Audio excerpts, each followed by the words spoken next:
बिस्मिल्लाहिर्रहमानिर्रहीम। अस्सलाम वालेकुम डियर स्टूडेंट, कैसे हैं सब लोग। उम्मीद करता हूँ सब लोग खैरियत से होंगे।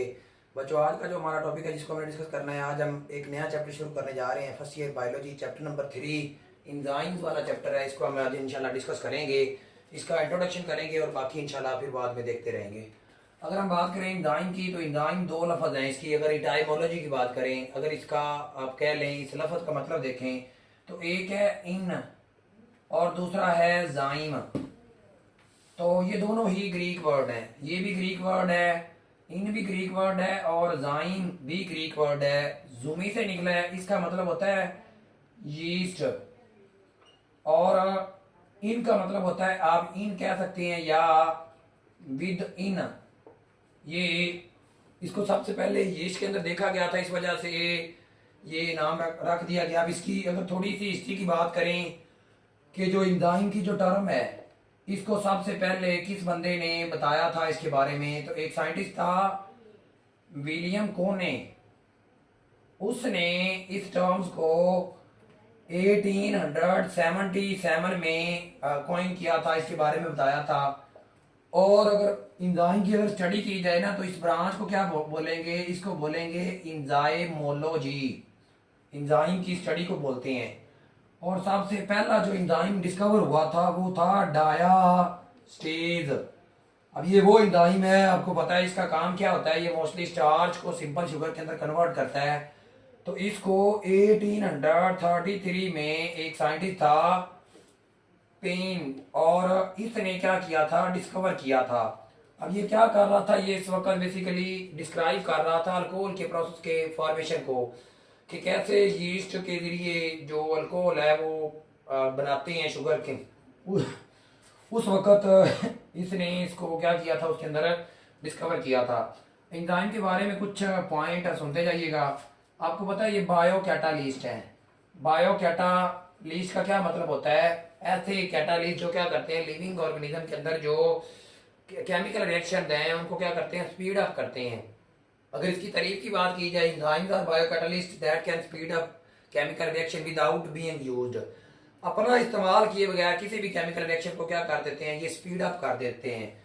और ये बायोलॉजिकली एक्टिव मॉलिक्यूल होते हैं। बायोलॉजिकली ये क्या होते हैं, एक्टिव मॉलिक्यूल होते हैं। एक्टिव मॉलिक्यूल होते हैं, ठीक है। और ये जो रेट ऑफ रिएक्शन है उसको क्या करते हैं, रेट ऑफ रिएक्शन को बच्चे ये क्या करेंगे, इंक्रीज करेंगे। क्या करेंगे, इंक्रीज करेंगे। और आपको पता है जितने भी एंजाइम है ये स्पेसिफिक होते हैं। जितने भी एंजाइम है ये क्या होते हैं, स्पेसिफिक होते हैं।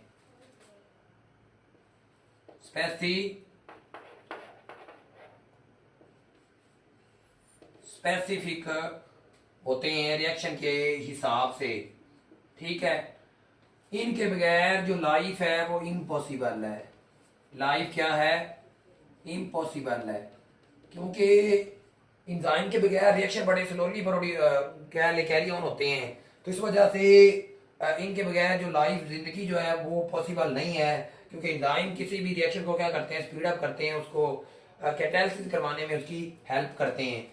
आपको पता है इंजाइम बने किस चीज से होते हैं, सारे के सारे बेसिकली जो अमाइनो एसिड्स हैं ये आपस में पेप्टाइड लिंकेज के थ्रू ये एक स्ट्रक्चर बनाते हैं। बेसिकली वो ग्लोबुलर स्ट्रक्चर बनाते हैं, ग्लोबुलर स्ट्रक्चर। क्योंकि ये सारे एंजाइम किस चीज से बने हुए होते हैं, प्रोटीन से बने हुए होते हैं। तो इस वजह से ये ग्लोबुलर स्ट्रक्चर बनाते हैं।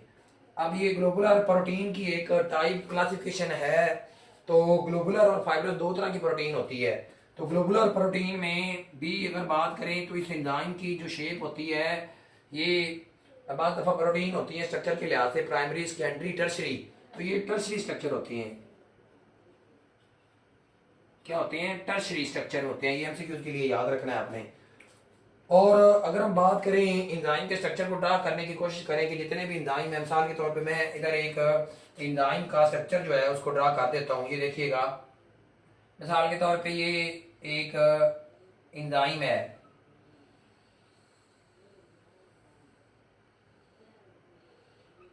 जी। तो ये इसकी आपको इस तरह से ये वाला स्ट्रक्चर जो सारा का सारा ग्लोबुलर स्ट्रक्चर नजर आ रहा है, ये मैंने एंजाइम का एक स्ट्रक्चर ड्रा किया है। तो एंजाइम के ऊपर जो कैटालाइसिस का प्रोसेस होना होता है या एंजाइम जिन मॉलिक्यूल्स पे अमल अंदाज होते हैं वो एक स्पेसिफिक एरिया के ऊपर आके अटैच होता है। उस स्पेसिफिक एरिया को क्या बोलते हैं? एक्टिव साइट बोलते हैं। क्या बोलते हैं? Active site. अब एक्टिव साइट को भी, ये वाली जो सारी साइट है इसकी, ये क्या होगी? ये एक्टिव साइट है। एक्टिव साइट को भी आगे फर्दर डिवाइड किया गया दो हिस्सों में।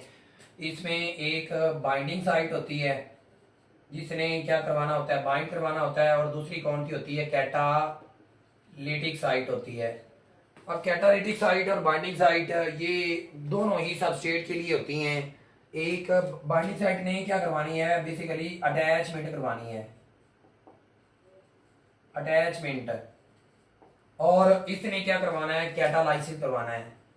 कैटालाइसिस मतलब रिएक्शन को कैरी ऑन करना है। और ये सारे के सारे जो एक्टिव साइट है इसमें भी अमाइनो एसिड होते हैं। इनकी फॉर्मेशन, अगर अमाइनो एसिड की बात करें तो फ्यू अमाइनो एसिड जो हैं वो प्रेजेंट होते हैं किसके ऊपर? एक्टिव साइट के में। और वो फ्यू अमाइनो एसिड कितने होते हैं? 3 to 4 अमाइनो एसिड हो सकते हैं, अमाइनो एसिड हो सकते हैं, या ये कह लें 3 to 12 अमाइनो एसिड मौजूद होते हैं। अब जो एंजाइम है इसको वर्क करने के लिए हमने बात की, जितने भी एंजाइम है सारे प्रोटीन है। ठीक है, एक एंजाइम ऐसा भी है जो कि नॉन प्रोटीन है, उसका क्या नाम है जी? राइबोजाइम। राइबोजाइम ये एक ऐसा एंजाइम है जो प्रोटीन इन नेचर नहीं है बल्कि ये आरएनए नेचर है। और ये इसका काम क्या है? पेप्टाइडल ट्रांसफरेज का काम करता है। तो सारे के सारे एंजाइम प्रोटीन है एक एंजाइम को के अलावा। और ये जो बाकी रिमेनिंग पार्ट है, ये इस पार्ट को छोड़ के ये थाउजेंड ऑफ अमाइनो एसिड से मिलकर ये क्या हुआ? बना हुआ होता है। एंजाइम को प्रॉपर फंक्शनिंग के लिए कुछ नॉन प्रोटीन पार्ट की भी जरूरत होती है जो इसकी हेल्प आउट करता है। मसलन ये वाली जगह जो आपको नजर आ रही है ये क्या है जी? ये नॉन प्रोटीन पार्ट है जो इसकी फंक्शनिंग में इसको हेल्प आउट कर रहा है। इस नॉन प्रोटीन पार्ट को क्या बोलते हैं? इस नॉन प्रोटीन पार्ट को कोफैक्टर बोलते हैं। क्या बोलते हैं? कोफैक्टर। ये क्या है जी? नॉन प्रोटीन पार्ट है। ये क्या है जी? नॉन प्रोटीन पार्ट है। अब इसकी नेचर दो तरह से हो सकती है, या तो ये ऑर्गेनिक होगा, ऑर्गेनिक हो सकता है, और या ये क्या हो सकता है? इनऑर्गेनिक हो सकता है। अब ये अगर ऑर्गेनिक होगा तो दो तरह से इसके अंदर दो ग्रुप को क्लासिफाई करेंगे। एक तो प्रोथेटिक ग्रुप, प्रोथेटिक ग्रुप, और दूसरा जो इसके अंदर आएगा वो क्या होगा? कोएंजाइम। कोएंजाइम। अगर इनऑर्गेनिक है तो इनऑर्गेनिक में इस ग्रुप के लिए जो टर्म बोलेंगे एक्टिवेटर। इनको हम देखते हैं कि ये क्या है। प्रोथेटिक ग्रुप क्या है? मसला ना, अगर ये जो कोफैक्टर है अगर एंजाइम के साथ कोवैलेंटली बॉन्ड बनाता है, क्या करता है? कोवैलेंटली अटैच होता है, परमानेंटली अटैच होता है, स्ट्रॉन्ग बी के साथ क्या होता है? बॉन्ड बनाता है, तो इस ग्रुप को क्या बोलेंगे? ये प्रोथेटिक ग्रुप होगा। इसकी अगर एग्जांपल की बात की जाए तो हेमोग्लोबिन मॉलिक्यूल में जो हेम ग्रुप है, हेम HB इन हेम ग्रुप, उसमें ये जो HB है जो हेमोग्लोबिन का मॉलिक्यूल है ये ऑर्गेनिक कोफैक्टर्स है आप कह लें, और इसको क्या बोलते हैं? प्रोथेटिक ग्रुप बोलते हैं। अगर ये वाला कोफैक्टर एंजाइम के साथ कोवैलेंटली बॉन्ड की बजाय लूजली अटैच हो, क्या हो? लूजली अटैच हो या टेम्पोररी अटैच हो, वीक बॉन्ड के साथ अटैच हो, तो फिर ये क्या कहलाएगा? ये कोएंजाइम कहलाएगा, लूजली अटैच्ड। अगर ये non protein part covalently attach है तो प्रोथेटिक ग्रुप है। अगर non protein part loosely attach है तो वो क्या है? कोएंजाइम है।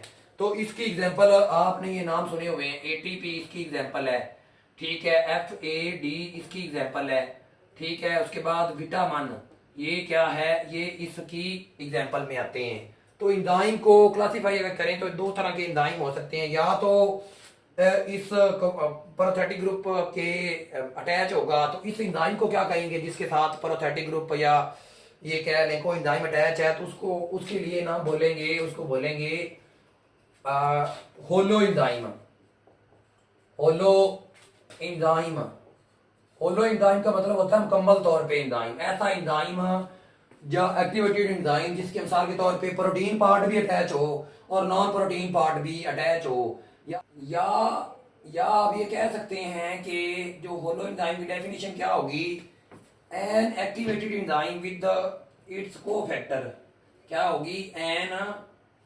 Activated enzyme with its cofactor. तो इसका भी मतलब वही है कि एंजाइम के साथ उसका जो अगर कोफैक्टर पार्ट अटैच है तो वो क्या होगा, होलो एंजाइम। मसलन इसकी अगर एग्जांपल की बात की जाए, आरएनए पॉलीमरेज या डीएनए पॉलीमरेज, तो ये क्या है, ये मुकम्मल तौर पे मुकम्मल एंजाइम है और ऐसे एंजाइम है जिनके प्रोटीन पार्ट और नॉन प्रोटीन पार्ट दोनों इकट्ठे मौजूद होते हैं। तो दूसरे एंजाइम कौन से होते हैं या जिनके साथ ये कोफैक्टर मौजूद नहीं होगा, उन एंजाइम को क्या बोलेंगे, उनको बोलेंगे एपो एंजाइम। क्या बोलेंगे, एपो एंजाइम। अब एपो एंजाइम की तारीफ क्या होगी, आप इसको क्या कहेंगे, आप इसको ये कह सकते हैं कि एन एंजाइम विद इट्स को एंजाइम और प्रोथेटिक ग्रुप रिमूव्ड, ऐसा enzyme, an enzyme with its cofactor. Cofactor में दोनों चीजें हो सकती हैं, ओपो को एंजाइम या प्रोथेटिक ग्रुप, प्रोथेटिक ग्रुप, इन दोनों ये बेसिकली क्या है, नॉन प्रोटीन पार्ट है, कोफैक्टर्स है ना। तो जब अगर ये एंजाइम के साथ मौजूद नहीं होंगे तो इसको ओपो एंजाइम कहेंगे। तो इसकी अगर कोई एग्जांपल की बात की जाए तो आपने देखा होगा apo glucose, apo glucose oxidase, ये एक ऐसा एंजाइम है जो कि होलो एंजाइम की बजाय एपो एंजाइम है, जो कंप्लीट एंजाइम नहीं है। इसको कंप्लीट एंजाइम बोलते हैं, इसको इनकम्प्लीट एंजाइम बोलते हैं, जिसके साथ प्रोटीन पार्ट अटैच नहीं होता। अगर हम एंजाइम की लोकेशन की बात करें तो ये याद रखिएगा, मोस्टली जितने भी एंजाइम हैं वो सेल के साइटोप्लाज्म के अंदर मौजूद होते हैं, साइटोप्लाज्म के अंदर डिसॉल्व हुए होते हैं।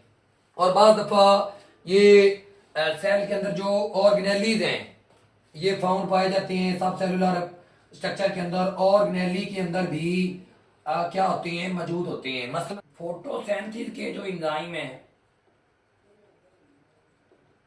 फोटोसिंथेसिस जिन्होंने करवानी होती है वो सारे के सारे एंजाइम मौजूद होते हैं क्लोरोप्लास्ट के अंदर, क्लोरोप्लास्ट के अंदर। और क्लोरोप्लास्ट एक ऑर्गेनेली है। इसी तरह से सेलुलर रेस्पिरेशन के जो एंजाइम है, सेलुलर रेस्पिरेशन के जो एंजाइम हैं वो मौजूद होते हैं सारे के सारे एंजाइम माइटोकॉन्ड्रिया के अंदर, माइटोकॉन्ड्रिया। इसी तरह से वो एंजाइम जिन्होंने प्रोटीन की सिंथेसिस करनी होती है, प्रोटीन की सिंथेसिस करनी होती है, वो इंटीग्रल पार्ट होते हैं किस चीज का, राइबोसोम्स का। तो ये देखें, ये डिफरेंट तरह के प्रोसेस हैं, सेलुलर रेस्पिरेशन है, फोटोसिंथेसिस है, प्रोटीन सिंथेसिस है। तो इनको करवाने के लिए डिफरेंट तरह के एंजाइम हैं। तो ये वाले सारे एंजाइम इन ऑर्गेनेली के अंदर मौजूद होंगे और ज्यादातर एंजाइम साइटोप्लाज्म के अंदर मौजूद होंगे और ये किस हालत में होंगे, डिसॉल्व्ड। तो ये आज हमने डिस्कस किया जर्नल एंजाइम के बारे में। तो ये शॉर्ट क्वेश्चन के हवाले से बहुत इंपॉर्टेंट है, जैसा कि कोफैक्टर क्या है और इसकी तो ये जो नेचर है, ऑर्गेनिक है या इनऑर्गेनिक है। एक्टिवेटर का रह गया था, उसको अगर हम बात करें, एक्टिवेटर क्या होता है, नॉन प्रोटीन पार्ट जो होता है बेसिकली, अगर वो इनऑर्गेनिक कोई भी आइन है या आप उसको कह सकते हैं the detachable cofactor is known as the detachable cofactor, cofactor known as, इसको क्या बोलेंगे, एक्टिवेटर, इसको एक्टिवेटर बोलेंगे। इसमें ये कोई भी आयन हो सकता है, मसलन ये हो सकता है, आप कह सकते हैं मैग्नीशियम आयन हो सकता है, ठीक है, या आयरन हो सकता है, या इसके अलावा कोई भी अगर ये इनऑर्गेनिक आयन है और डिटैचेबल है, नॉन प्रोटीन पार्ट है, तो इसको क्या बोलेंगे, ये एक्टिवेटर होगा।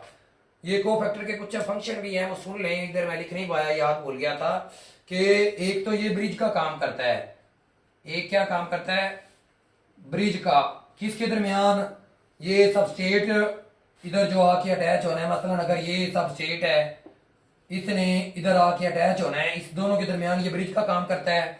दूसरा ये बाज दफा स्टोर करता है क्या चीज, केमिकल एनर्जी को, केमिकल एनर्जी को स्टोर करता है।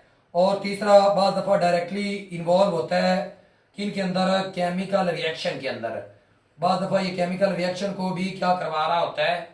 ये तीन इसकी कह लें इंपॉर्टेंट है, इसको भी आपने याद रखना है।